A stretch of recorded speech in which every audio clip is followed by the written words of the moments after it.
No Evangelho do Apóstolo Mateus encontramos a passagem que norteará o tema de hoje, que segue: Não acumuleis tesouros na terra, onde a ferrugem e os vermes os comem, e onde os ladrões os desenterram e roubam. Acumulai tesouros no céu, onde nem a ferrugem, nem os vermes os comem. Porquanto, onde está o vosso tesouro, aí está também o vosso coração.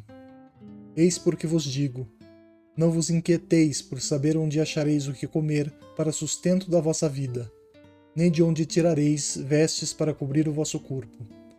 Não é a vida mais do que o alimento, e o corpo mais do que as vestes? Observai os pássaros do céu. Não semeiam, não ceifam, nada guardam em celeiros, mas vosso Pai Celestial os alimenta. Não sois muito mais do que eles?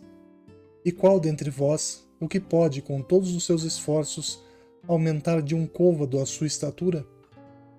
Por que também vos inquietais pelo vestuário? Observai como crescem os lírios do campo. Não trabalham nem fiam. Entretanto, eu vos declaro que nem Salomão, em toda a sua glória, jamais se vestiu como um deles. Ora, se Deus tem o cuidado de vestir dessa maneira a erva do campo, que existe hoje e amanhã será lançada na fornalha, quanto maior cuidado não terá em vos vestir, ó homens de pouca fé.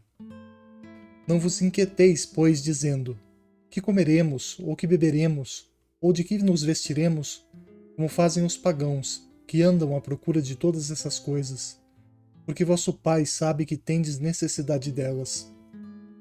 Buscai primeiramente o reino de Deus e a sua justiça, que todas essas coisas vos serão dadas de acréscimo.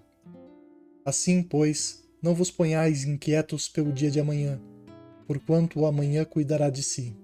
A cada dia basta o seu mal.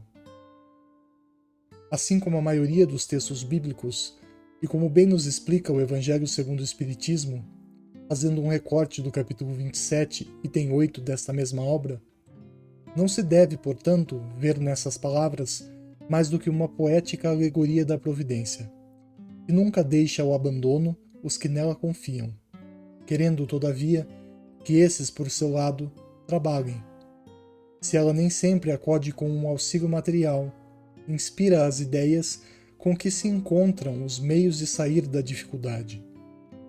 Em outras palavras, embora esta passagem, se levada ao pé da letra, parece induzir o homem à passividade, já que Deus tudo provê, devemos entender que o Todo-Soberano fornece sim o que nos é necessário, mas no sentido de tornar presente em nosso caminho as oportunidades e os meios para alcançarmos aquilo que precisamos através do próprio esforço e livre-arbítrio.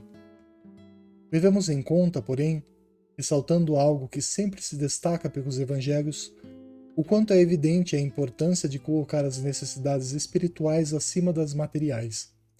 Creio, inclusive, que este é um dos trechos que mais deixa isso explícito, visto que fala claramente o quanto as questões materiais são apenas recursos e ferramentas, que facilitam nosso galgar na evolução espiritual. Assim, podemos presumir que é muito mais significativo gastar nosso tempo nos desenvolvendo moralmente do que buscando coisas efêmeras. Por exemplo, é preferível cultivar a caridade à ambição material, preservar os bons pensamentos ao invés de incitar a discórdia visando ganhos pessoais, ou, quem sabe, que muito se destaca aos olhos de Deus aquele que se preocupa com sua religiosidade, do que quem se mantém preso aos vícios mundanos de todos os gêneros. Afinal, se pararmos para observar o tema de hoje a fundo, notamos que preocupação é uma palavra-chave de suma importância. Preocupar-se, ou se preferir, pré-ocupar-se, representa quase uma necessidade nos dias atuais, onde a maioria das pessoas passa a se ocupar muito mais com o futuro do que com o presente, desperdiçando tempo com planos e anseios que podem jamais se concretizar. Ainda mais se pouco se faz para esse fim. Além de notório o fato de que esse excesso de expectativas gera ansiedade e diversos outros fatores prejudiciais à nossa saúde, deve-se considerar o prejuízo que isso causa não apenas ao organismo físico, mas às necessidades espirituais. Aponto isso a fim de que reflitamos o quanto essa preocupação pode se tornar um desperdício imenso de tempo, e principalmente de energia, que poderiam ser melhores utilizados. Outro sim, creio que esse desperdício é certamente uma grande lástima para a nossa evolução moral, que é nosso real objetivo aqui nesta encarnação. Pensemos assim com mais objetividade que até para se preocupar é preciso ter limites. É fundamental saber até onde a organização de nossas metas se distanciam de um horizonte profícuo e excedem as expectativas, tornando-se doenças de todos os tipos. Com certeza essa passagem não quer nos orientar a seguir pela vida a esmo, sem objetivos ou planos bem definidos.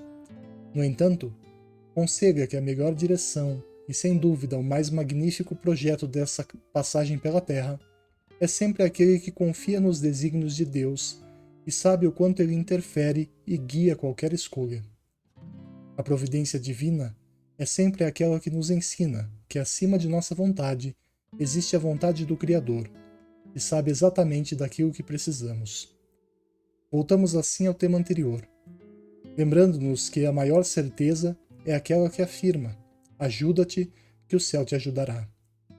Pois a parte mais importante de nossas vidas está acontecendo exatamente neste momento.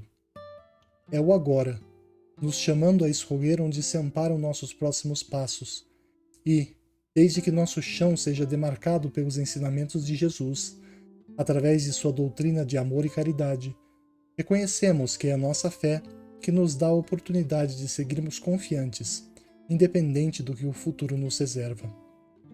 Usando nossa fé de apoio, transpassamos a incúria humana e lutamos contra nossos defeitos pessoais, no intuito de sermos um pouco melhores a cada dia, tornando-nos cada vez mais conscientes dos porquês atrelados às coisas que nos acontecem no dia a dia. Fazendo nossa parte em primeiro lugar, podemos considerar a seguir, quem sabe, o que virá, com maior liberdade e discernimento. Outro ponto de vista interessante, aliado ao título do capítulo de hoje, pode ser destacado ao nos aprofundarmos no trecho que diz para observar as aves no céu, podendo ser interpretado como um claro indicador de que cada coisa se encontra no lugar mais adequado às suas reais necessidades. Afinal, ninguém em sua consciência procuraria um pássaro sob as águas do oceano, não é mesmo? O que quero dizer com isso é que, pautados em nossa fé na providência, observamos que tudo se encaixa perfeitamente onde é mais necessário naquele momento. Ou seja, aquilo que acontece comigo ou com as pessoas à minha volta, neste exato momento, é uma forma que a lei natural encontrou para nos mostrar a melhor direção para progredirmos e aprendermos. Neste sentido, preocupar-se com o que pode ou não acontecer é desperdiçar a oportunidade abençoada de olhar à nossa volta e absorver todo o aprendizado que existe em nossas experiências. Deixar de aproveitar essas captações de lições é, como dito anteriormente, um triste desperdício. Afinal, os tesouros da terra realmente são perecíveis. Entretanto, eles continuam sendo de significativa relevância em nosso cotidiano. Basta aprendermos a absorver deles o seu devido ensinamento e gerenciar os recursos com sabedoria, separando o tempo de planejar do tempo de agir, e, acima de tudo, tomando cuidado para jamais se exceder em nenhum dos quesitos. Portanto, talvez seja interessante refletir sobre essa passagem consumindo dela sua essência, a qual tenta nos alertar que nossas escolhas atuais são infinitamente mais importantes que nossos planos para o futuro, até porque o amanhã só a Deus pertence. Ainda assim, fazer planos é muito comum e até bastante sensato, para definirmos direções e parâmetros a seguir.